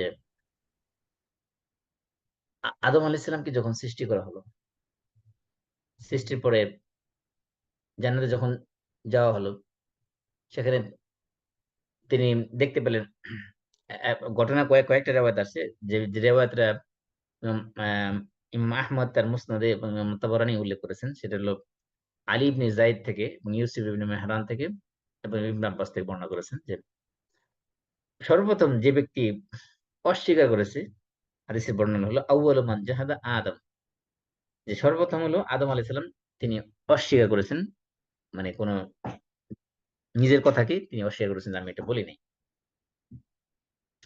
বিষয়টা হলো যে ইন্নাল্লাহ আযজা ওয়া জাল, লাম্মা খালাকাহু মাসাহা যহরাহু ফাআখরাজা যুররিয়াতাহু ফাআরাদাহুম আলাইহি। আল্লাহ রাব্বুল আলামিন যখন আদম আলাইহিস সালাম সৃষ্টি করেছেন, সৃষ্টি করার পরে ওনার পিঠের উপরে হাত দিলেন আল্লাহ তাআলা নিজেই। হাত দেওয়ার পরে আদম আলাইহিস সালাম যত বংশধর, অর্থাৎ কিয়ামত পর্যন্ত ওনার যত সন্তান-সন্ততি আসবে দুনিয়াতে, সবাই বেরিয়ে আসলো। তখন সবাইকে তার সামনে উপস্থিত করা হলো। তখন আদম আলাইহিস সালাম দেখতে পেলেন যে তাদের মধ্যে থেকে একজন মানুষের কপালের মধ্যে জ্বলজ্বল করতেছে, নূর জ্বলজ্বল করতেছে। তখন তিনি বললেন যে, আয় রব, হে আমার রব, মান হাজা, এই লোকটা কে? আমার উম্মতের মধ্যে, আমার সন্তানদের মধ্যে থেকে এই লোকটা কে যার কপালটা চকচক করতেছে? তখন আল্লাহ তাআলা বললেন, হাজা ইবনুকা দাউদ, এটা তোমার ছেলে দাউদ, তোমার সন্তান দাউদ। তখন তিনি বলেন, ইয়া রব কাম উমরুহু, হে আমার রব, তার বয়স কত? তখন আল্লাহ রাব্বুল আলামিন বলছেন, সিত্তুনা আমান, তার বয়স হবে 60 বছর মাত্র। তখন আদম আলাইহিস সালাম বললেন, আয় রব জিদ ফি উমরিহি, তার হায়াতটা একটু বাড়ায় দাও। তখন আল্লাহ বললেন, লা ইল্লা আন তাজিদাহু আনতা মিন উমরিক, আমি তার হায়াত বাড়াইতে পারবো না, তুমি যদি তোমার আয়ু থেকে, হায়াত থেকে দিয়ে দাও তাকে, তাহলে আমি বাড়াই দিতে পারি। ফাজাদাহু আরবাঈনা সানা মিন উমরিহি, তারপরে আদম আলাইহিস সালাম তার হায়াত থেকে 40 বছর ওনার আহ, সন্তান, অর্থাৎ বংশধর নবী দাউদ আলাইহিস সালামকে দিয়ে দিলেন।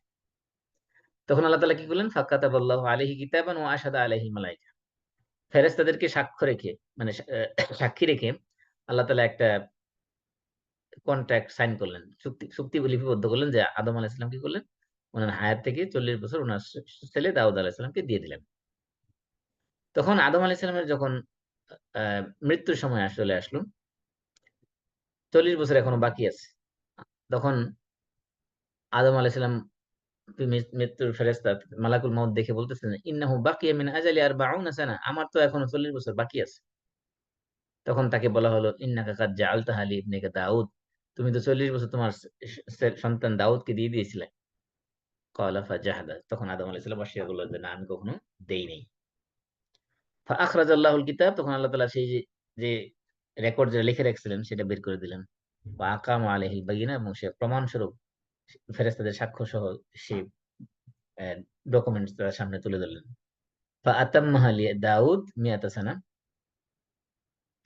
তারপরে দাউদ আলাইহিস সালামের জন্য 100 বছর পূর্ণ করলেন। ও আতাম আলী আদম উমরহু আলফা সানা, এবং আদম আলাইহিস সালাম বছর 100 বছর পূর্ণ করলেন। এই যে রেওয়ায়াত, যে আদম আলাইহিস সালাম তার সন্তান দাউদ আলাইহিস সালামকে ওনার হায়াত থেকে 60 বছর দিয়ে দিলেন, তারপরে এই যে যা যা তখন আমি বললাম, এটা এই হাদিসের ব্যাপারে বলা হচ্ছে, হাযাল খাবর লা ইয়াসিহু আন রাসূলিল্লাহ বিহালিন, এটা কোনো অবস্থাতেই আল্লাহ রাসূলের থেকে এই ধরনের কোনো সহিহ রিওয়ায়াত বা নির্ভরযোগ্য কোনো বর্ণনা আল্লাহ রাসূল থেকে এই ধরনের বর্ণনা পাওয়া যায় না। যে বর্ণনাটা আসছে সেটা একজন মানে সব, যতগুলো কিতাবের মধ্যে আসছে বর্ণনাটা, অধিক সবগুলোর বর্ণনাই আলী ইবনে ইয়াজিদ নামে এক ব্যক্তি থেকে আসছে, এবং তিনি হলেন মুনকার হাদিস বর্ণনা করতেন। অর্থাৎ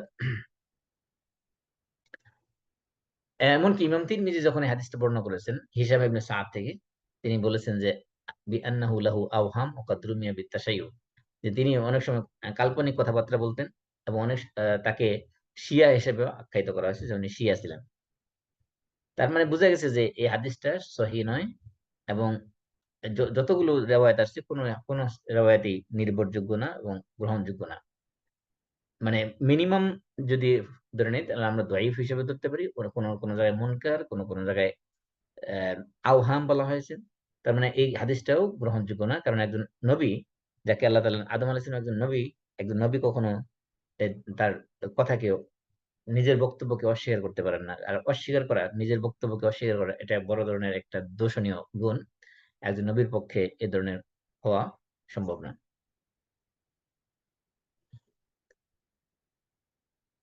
তারপরে আরেকটা বর্ণনা আছে আদম আলাইহিস সালামের পরে, সেটাও নির্ভরযোগ্য না, সহি না। সেটা হলো যে অনেক সময় আমরা শুনে থাকি বিভিন্ন ওয়াজে, যে আদম আলাইহিস সালাম যখন এই নিষিদ্ধ গাছের ফল খেয়ে ভুল করেছিলেন, অপরাধ করেছিলেন, তারপরে আল্লাহ রাব্বুল আলামিন ওনাকে যখন তওবা করার সুযোগ দিলেন, উনি তওবা করলেন। তখন নাকি আমাদের প্রিয় নবী সাল্লাল্লাহু আলাইহি ওয়াসাল্লামের নাম ধরে তিনি তওবা করেছেন, তারপর আল্লাহ তাআলা মাফ করে দিয়েছেন। এরকম একটা রিওয়ায়াত আছে বাইহাকী থেকে। এবং ইবনে আসাকের আব্দুর রহমান ইবনে যায়েদ ইবনে আসলাম থেকে বর্ণনা করেছেন যে রিওয়ায়াতটা যদিও আসছে যে উমর রাদিয়াল্লাহু আনহু থেকে, তিনি সেখানে আল্লাহ রাসূল সাল্লাল্লাহু আলাইহি ওয়াসাল্লাম বলেছেন, লাম্মা ইকতারাফা আদামুল খাতিয়া, আদম আলাইহিস সালাম যখন একটা ভুল করলেন, তখন তিনি বললেন, আয় রব, হে আমার রব, আসআলুকা বিহাক্কি মুহাম্মাদিন ইল্লা গাফারতালি, যে হে আমার রব, আমি মুহাম্মাদের নামে, মুহাম্মাদের হক নিয়ে, অধিকার নিয়ে বা মুহাম্মাদের ওসিলায় আমি আপনার কাছে মাফ চাচ্ছি, আপনি আমাকে মাফ করে দেন। তখন আল্লাহ তাআলা বলেন, ফাকাইফা আরাফতা মুহাম্মাদান ওয়া লাম আখলুকহু বা'দু, তুমি মুহাম্মাদের নাম কিভাবে জানলে? মুহাম্মদ তো আমি সৃষ্টি করিনি এখনো পর্যন্ত। ফাকালা ইয়া রব, তখন তিনি বললেন, হে আমার রব, লিআন্নাকা লাম্মা খালাকতানি বিয়াদিক ওয়া নাফাখতা ফিয়া মির রূহিক ওয়া রাফা'তু রা'সি ফারাআইতু আলা কাওয়াইমিল আরশ মাকতুবান লা ইলাহা ইল্লাল্লাহ মুহাম্মাদুর রাসূলুল্লাহ। যে তখন আদম আলাইহিস সালাম নাকি বললেন যে, হে আল্লাহ, আপনি যখন আমাকে, আপনি নিজ হাতে আমাকে সৃষ্টি করেছেন এবং আমার মধ্যে আপনি রূহ ফুঁকে দিয়েছেন, আমি যখন মাথা উত্তোলন করলাম তখন আমি দেখলাম যে আরশের পিলারের মধ্যে লেখা আছে, লা ইলাহা ইল্লাল্লাহ মুহাম্মাদুর রাসূলুল্লাহ। ফাআলিমতু আন্নাকা লাম তাদিফ ইলা ইসমিকা ইল্লা আহাব্বাল খালকি ইলাইক। তখন আমি বুঝতে পারলাম যে যেহেতু আপনার নামের সাথে আরেকটা নাম আপনি জুড়ে দিয়েছেন, সুতরাং আপনি যে নামটা আপনার নামের সাথে রেখেছেন সে অবশ্যই আপনার সবচেয়ে প্রিয় সৃষ্টি। তখন আল্লাহ বললেন, সদাক্তা ইয়া আদম, হে আদম, তুমি সঠিক কথা বলেছো। লিআন্নাহু লা আহাব্বুল খালকি ইলাইয়া, অবশ্যই সে আমার সবচেয়ে প্রিয় সৃষ্টি। ওয়া ইজ সাআলতানি বিহাক্কিহি, যদি তুমি তার উম, ব্যাপারে তাকে, তার নামে আমার কাছে কি করো, ক্ষমা চাও, ফাকাদ গাফারতু লাকা, তাহলে তোমাকে আমি ক্ষমা করে দেব। ওয়ালাউলা মুহাম্মাদুন মা খালাকতু, আর যদি মুহাম্মদকে আমি সৃষ্টি না করতাম, অর্থাৎ মুহাম্মদ যদি না থাকতো, তাহলে তোমাকে আমি সৃষ্টি করতাম না। এই যে রেওয়ায়াত, যে আদম আলাইহিস সালাম ভুল করার পরে আমাদের প্রিয় নবী সাল্লাল্লাহু আলাইহি ওয়াসাল্লামের নাম নিয়ে তওবা করেছেন, এরপর আল্লাহ মাফ করে দিয়েছেন। এমনকি সে হাদিসের মধ্যে বলা হয়েছে যে আল্লাহ যদি মুহাম্মদ সাল্লাল্লাহু আলাইহি ওয়াসাল্লামকে সৃষ্টি না করতেন, তাহলে আদমকে আল্লাহ তাআলা সৃষ্টি করতেন না। এটার একটা বানোয়াট রিওয়ায়াত। এটা বাইহাকী বর্ণনা করেছেন এবং একজন মাত্র ব্যক্তি থেকে হাদিসটা বর্ণিত হয়েছে, তার নাম হলো আব্দুর রহমান ইবনে যায়েদ ইবনে আসলাম। এবং উনি একজন দাঈফ রাবী এবং ওনার রিওয়ায়াত বিশেষ করে এই ধরনের ক্ষেত্রে কোন অবস্থাতেই গ্রহণযোগ্য না। তাহলে এই যে এগুলো বিশেষ করে যারা গরম সুন্নি বাংলাদেশে বা বিদাতপন্থী, এদের কাছ থেকে এই সকল রেওয়ায়াত বেশি শুনতে পাবেন। এটা একটু উম, অগ্রহণযোগ্য রেওয়ায়াত। এ ধরনের বক্তব্য সঠিক নয়। অর্থাৎ আল্লাহ আদম আলাইহিস সালাম কখনো আমাদের প্রিয় নবীর নাম নিয়ে আল্লাহর কাছে তওবা করেছেন, এই ধরনের কোন সহিহ হাদিস পাওয়া যায় না। এবং আল্লাহ রাসূল সাল্লাল্লাহু আলাইহি সাল্লাম আদম আলাইহিস সালামকে মেরাজের রাত্রে, ইসরা এবং মেরাজের রাত্রে দেখেছিলেন প্রথম আসমানে। বুখারী এবং মুসলিমের রিওয়ায়াতের মধ্যে আসছে আনাস ইবনে মালিক থেকে। আম, সআসা আনাস ইবনে মালিক ইবনে সআসা রাদিয়াল্লাহু তাআলা আনহু বর্ণনা করেছেন যে সেখানে বলা হয়েছে যে ফান্তালাকা বি জিবরিল, আল্লাহ রাসূল বলেছেন যে জিবরিল আমাকে নিয়ে চললেন, আত্তা আতা উম, উতিয়া বি ইলা সামাই দুনিয়া, এবং অথবা আতা বি ইলা সামাই দুনিয়া, আমাকে নিয়ে দুনিয়ার প্রথম আসমান, যেটা একেবারে সে আসমানে যখন জিবরিল আমাকে নিয়ে গেল, ফাস্তাব তাহা জিবরিল আলাইহিস সালাম দরজা খোলার জন্য, প্রথম আসমানের দরজা খোলার জন্য অনুমতি চাইলেন, দরজা খুলতে বললেন। ফাকিল মান হাযা, তখন প্রথম আসমান থেকে জবাব আসলো, কে? তখন জিবরিল বলেন, ক্বালা জিবরিল, জিবরিল বলেন, আমি জিবরিল। কিল ওমান মাআকা, গেটের পক্ষ থেকে প্রশ্ন আসলো, তোমার সাথে কে বা আপনার সাথে কে? তখন জিবরিল বলেন, ক্বালা মুহাম্মদ, আমার সাথে আছে মুহাম্মদ। কিল আওয়াকাদ উরসিলা ইলাইহি, তাকে কি এ, আসার জন্য বলা হয়েছে বা পাঠানো হয়েছে? ক্বালা নাম, বলে যে হ্যাঁ, তাকে পাঠানো হয়েছে। ফাকিলা, তখন দরজা খোলা হলো, তাকে বলা হলো মারহাবান বিহি ওয়ালা নি'মাল মাজিউ জা, যে আল্লাহ রাসূলকে অভিবাদন জানান মারহাবান বলে, ওয়েলকাম বলে, এবং বললেন যে কতই না উত্তম আগন্তুক তুমি নিয়ে এসেছো। ফাফুতিহা লানা, আল্লাহ রাসূল বললেন তখন আমার জন্য দরজা খুলে দেওয়া হলো প্রথম আসমানে। ফালাম্মা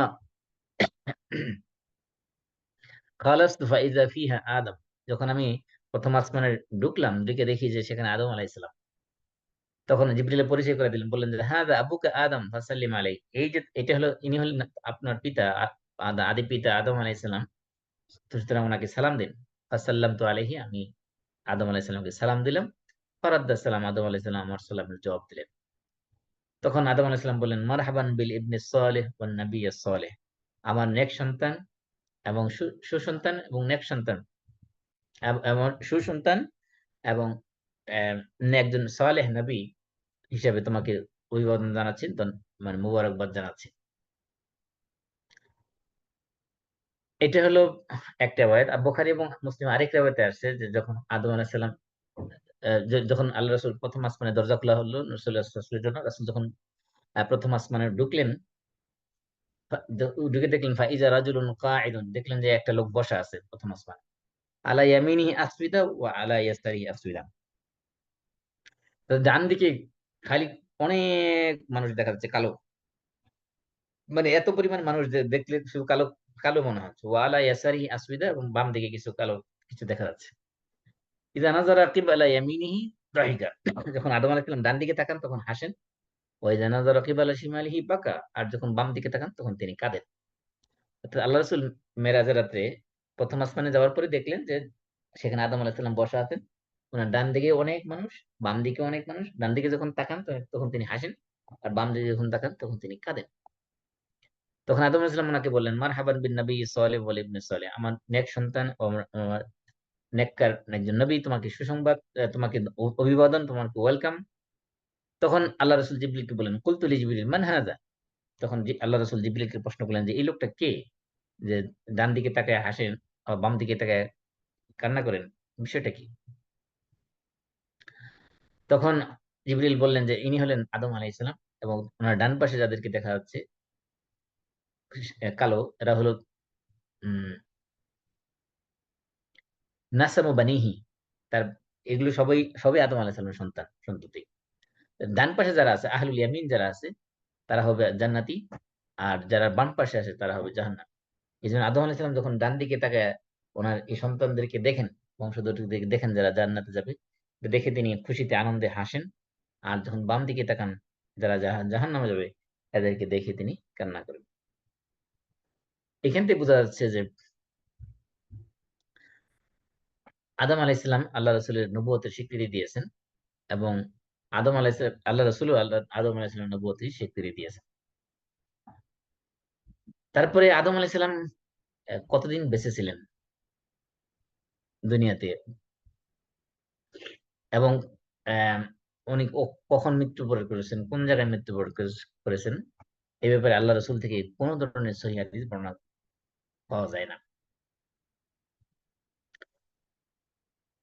এবং কোন জায়গায় দাফন করা হয়েছে এই ব্যাপারে সুস্পষ্ট কোনো বর্ণনা কোরআন হাদিসের মধ্যে নাই। এই জন্য যেগুলো বলা হয়, যেমন অনেক সময় দেখবেন যে একটা ছবি দিয়ে মানুষকে যদি বলতেছে যে এটা আদম আলাইহিস সালামের ছবি, কবর, নাউযুবিল্লাহ, এগুলো সব বানোয়াট, ভিত্তিহীন। এই ধরনের কোনো সুস্পষ্ট কোনো বক্তব্য কোরআন হাদিসের মধ্যে পাওয়া যায় না, ইতিহাসের মধ্যেও পাওয়া যায় না যে আদম আলাইহিস সালামের আসলে কবর কোন জায়গায় হয়েছিল। আরেকটা বর্ণনা আছে আদম আলাইহিস সালাম ব্যাপারে, সেটা হলো যে মুসা আলাইহিস সালামের সাথে আদম আলাইহিস সালামের একটা বিতর্ক, একটা উম এই রেওয়ায়াতটা আসছে বুখারী এবং মুসলিমে। আল্লাহ রাসূল বলছেন যে হাজ্জ মুসা আদম আলাইহিস সালাম ফাকাল লাহু, যে একদিন মুসা আলাইহিস সালাম এবং আদম আলাইহিস সালামের সাথে একদিন বিতর্ক হলো। মুসা আলাইহিস সালাম আদম আলাইহিস সালামকে বললেন, আনতাল্লাযী আখরাজতান নাসা বিযামবিকা মিনাল জান্নাহ ওয়া আশকাইতাহুম, যে আপনি কি আপনার গুনাহের কারণে মানুষকে জান্নাত থেকে বের করে দিয়েছেন? তখন আদম আলাইহিস সালাম বললেন, ইয়া মূসা আনতাল্লাযী ইসতাফাকাল্লাহু বিরিসালাতিহি ওয়া বিকালামিহি, হে মূসা, আপনাকে আল্লাহ তাআলা আল্লাহর কালামের জন্য বাছাই করেছেন, আল্লাহ নবী হিসেবে আপনাকে মনোনীত করেছেন, আল্লাহ আপনার সাথে কথা বলেছেন, আপনি কালিমুল্লাহ। আতালুমুনি আলা আমরিন কাদ কাতাবাহুল্লাহু আলাইয়া ক্বাবলা আন ইয়াখলুকানি, আপনি কি আমাকে এমন একটা কাজের জন্য আমাকে তিরস্কার করতেছেন, ভর্ৎসনা করতেছেন, যে কাজটা আল্লাহ রাব্বুল আলামিন আমাকে সৃষ্টি করার আগেই নির্ধারণ করে রেখেছেন?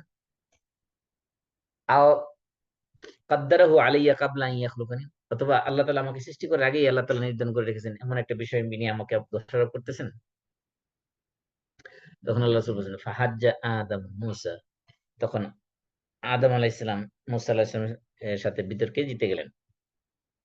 এখানে বিষয়টা হলো যে যে মানুষ ভাগ্যের ব্যাপার নিয়ে কোন বিষয় নিয়ে বিতর্ক করা যাবে, কোন বিষয় নিয়ে বিতর্ক করা যাবে না। আমি আগেও বিষয়টা বলেছি যে আদম আলাইহিস সালামের যে বিষয়টা, যে স্টোরিটা, যে সিনারি গুলো ঘটেছে ওনার সৃষ্টির পরে, এই সবগুলো আল্লাহ তাআলার প্ল্যানের অন্তর্ভুক্ত। এগুলো কোনোটাই আদম আলাইহিস সালামের ভুলের কারণে হয়নি, বরং আল্লাহ তাআলা আগেই প্ল্যান করেছেন এভাবে হবে, তাই হয়েছে। এজন্য কখনো মানে নিজের অপরাধকে কখনো তাকদীরের উপর চাপাই দেওয়া যাবে না।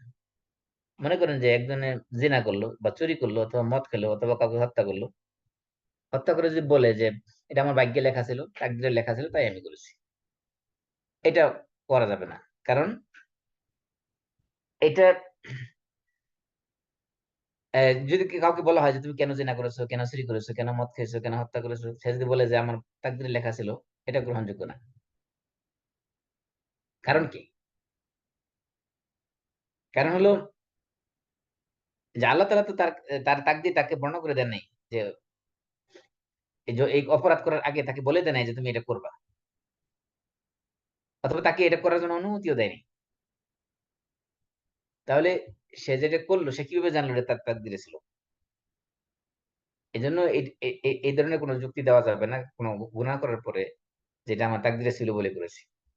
তাহলে তাকদীরের উসিলা বা তাকদীরের মানে কি বলে এটাকে, দোহাই কোনটার মধ্যে দেওয়া যাবে?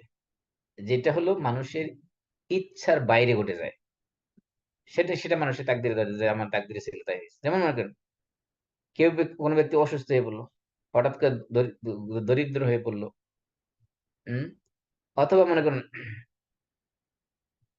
যে ঘুমন্ত অবস্থায় কেউ আরেকজনের উপরে পড়ে যেয়ে তাকে মেরে ফেললো,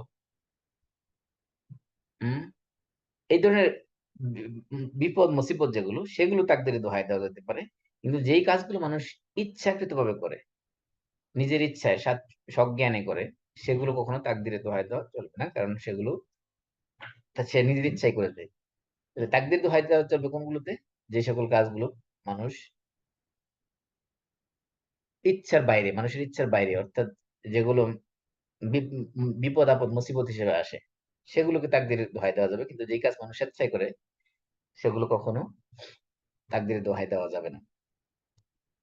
এই জন্য আল্লাহ রাসূল হাদিসের মধ্যে বলছেন, আল মুমিনুল কাওয়ি খায়রুন ওয়া আহাব্বু ইলাল্লাহি মিনাল মুমিনিদ দাঈফ, যে একজন শক্তিশালী মুমিন একজন দুর্বল মুমিনের চেয়ে অধিক উত্তম। ওয়া ফি কুল্লি খায়র, যদিও দুই ধরনের মুমিনের মধ্যে কল্যাণ রয়েছে, তবে কি ইহরিস আলা মা ইয়ানফাউকা, তোমার যে বিষয়টা তোমার জন্য কল্যাণকর এই বিষয়ে তুমি আগ্রহী হও। ওয়াস্তাইন বিল্লাহ, আল্লাহর কাছে সাহায্য চাও। ওয়ালা তাজাজ, নিজেকে কখনো অক্ষম করো না। ওয়াইন আসাবাকা শাইউন ফালা তাকুল লাউ আন্নী ফাআলতু কাযা ওয়া কাযা লাক, ওয়ালাকিন কুল কদ্দারাল্লাহু ওয়া মা শাআ ফাআলা ফাইন্না লাউ তাফতাহু আমালা শাইতান। যে এইজন্য বলছে যে যখন তোমার কোনো বিপদ মুসিবত আসে, তখন তুমি বলো না যে যদি আমি এটা করতাম তাহলে মনে হয় এটা হতো। বরং কি বলো? বলো যে কদ্দারাল্লাহু ওয়া মা শাআ ফাআলা, আল্লাহ তাআলা ইচ্ছা করেছেন, আল্লাহ তাআলা আমাদের তাকদীর নির্ধারণ করে রেখেছেন, তাই সেটা হয়েছে। যে যদি করতাম, এই যে যদি, আল্লাহ রাসূল বলছেন ফাইন্না লাউ তাফতাহু আমালা শাইতান, এই যদি বলাটা এটা শয়তানের কাজকে উন্মুক্ত করে দেয়। এজন্য কখনো বলা যাবে না যে যদি এটা হইতো তাইলে মনে হয় এটা হইতো, যদি এটা না হইতো তাইলে মনে হয় এটা হইতো না, এরকম বলা যাবে না। এই জন্য এই আদম আলাইহিস সালাম এবং মূসা আলাইহিস সালামের সাথে যে ডিবেটটা হয়েছে, এটা মূলত আদম আলাইহিস সালাম, মূসা আলাইহিস সালাম হয়তো আদম আলাইহিস সালামের সাথে একটু ফান করেছেন, একটু যোগ করেছেন। ওরা কি এই ধরনের প্রশ্ন করেছেন? বিষয়টা এমন না যে আদম আলাইহিস সালাম ভুল করেছেন, সে ভুলের কারণে আহ, সমস্ত বনি আদম তার জান্নাত থেকে বেরিয়ে গেছে, বিষয়টা এমন না। এখানে একটা গুরুত্বপূর্ণ বিষয় বলে রাখি যে খ্রিস্টানরা একটা বিষয় বিশ্বাস করে, সেটা হলো এটাকে বলে তারা অরিজিনাল সিন, আরবিতে বলে আল খাতিয়া আল উলা। অরিজিনাল সিন হলো তারা বিশ্বাস করে যে আদম আলাইহিস সালাম যে এই নিষিদ্ধ গাছের ফল খেয়েছিলেন, এই ফল খাওয়ার কারণে তিনি যে গুনাহ করেছেন, এই গুনাহ ওনার সন্তান সন্ততি যারা আছে বংশ পরম্পরায়, প্রত্যেকের মধ্যে প্রত্যেকে এটা ইনহেরিটেড হয়েছে। তাদের কাছে এই আদম আলাইহিস সালামের গুনাহ ভাগ প্রত্যেকের কাছে এসেছে। এই জন্য খ্রিস্টানরা বিশ্বাস করে জিসাস ক্রাইস্ট অর্থাৎ ঈসা আলাইহিস সালাম উনি নিজেকে নিজের লাইফকে স্যাক্রিফাইস করেছেন, শূলবিদ্ধ হয়েছেন বা ক্রুসিফাইড হয়েছেন তার উম্মতের এই অরিজিনাল সিনকে মাফ করে দেওয়ার জন্য।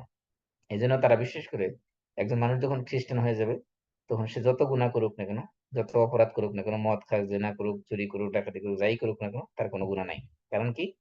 কারণ হলো ওই যে অরিজিনাল সিন কারণে, যেহেতু জিসাস ক্রাইস্ট যেহেতু নিজের লাইফ স্যাক্রিফাইস করেছেন, সুতরাং তার উম্মতের সব সব গুনাহ মাফ। এটা হলো একটা বানোয়াট আকীদা, মানে সম্পূর্ণ উম অযৌক্তিক এবং অনইসলামিক বক্তব্য। কারণ হলো কোরআনে আল্লাহ বলছেন আল্লাহ তাজিরু ওয়াজিরাতুন ওয়িজরা উখরা, যে কোনো ব্যক্তি একজন আরেকজনের গুনার ভার বহন করবে না। যে গুনাহ করবে সে তার গুনার ভার তাকেই বহন করতে হবে। তা আদম আলাইহিস সালাম তো এক নম্বর তো গুনাহই করেন নাই, এটা কোনো গুনাহ না। যেটা আমি আগে বলেছি সেটা উনি ভুল ক্রমে করেছেন, আল্লাহ তাআলার আদেশকে উনি ভুলে গেছিলেন। ভুলে যাওয়ার কারণে শয়তানের কুমন্ত্রণায় পড়ে তিনি নিষিদ্ধ গাছের ফল খেয়েছেন। প্রথম কথা হলো এটা গুনাহই না। দ্বিতীয় কথা হলো গুনাহ যদি করেই থাকেন, সেই গুনাহ, যে মনে করেন বাপ যদি কোনো অপরাধ করে, সেই সেই বাপের অপরাধের কারণে সেই বাপের গুনার শাস্তি তো সন্তানের উপর আসবে না। বাপ সেই গুনার জন্য শাস্তি ভোগ করবে, সন্তান কেন ভোগ করবে সেই শাস্তি? এটা তো ইনজাস্টিস হয়ে যাবে। এই জন্য এই যে খাতিয়াল উলা বা অরিজিনাল সিন হিসেবে যেটা বলা হয়, এটা আরেকটা বানোয়াট আকীদা বা ভিত্তিহীন বা অনেক ইসলামিক আকীদা। এই ধরনের আকীদা পোষণ করা জায়েজ নেই, যে একজনের গুনার এটা বংশ পরম্পরায় আহ যুগের পর যুগ ধরে এটা ইনহেরিটেড হয়েছে, মানুষ পরবর্তী জেনারেশনের কাছে আসছে, বিষয়টা এমন না। এই জন্য আদম আলাইহিস সালামের সৃষ্টির সাথে অনেক আকীদাগত বিষয় জড়িত আছে। আমরা ইনশাল্লাহ বিস্তারিত সামনে আরো আলোচনা করবো ইনশাল্লাহ। তো কারো কোনো প্রশ্ন আছে কিনা এই পর্যন্ত আমরা যে আলোচনা করেছি এই এই- এই- এ ব্যাপারে? আজকের আলোচনার মধ্যে কোনো প্রশ্ন থাকলে বলতে পারেন, না থাকলে আমরা শেষ করে দিচ্ছি। আসসালামু আলাইকুম। ভাই, আমার একটা প্রশ্ন। বলুন। এই ইমাম বাইহাকির একটা হাদিস যে বর্ণনা করলেন, বললেন যে এটা ঠিক না। তো এই আহ, আমরা জাস্ট নাম বলতে হয় আর কি।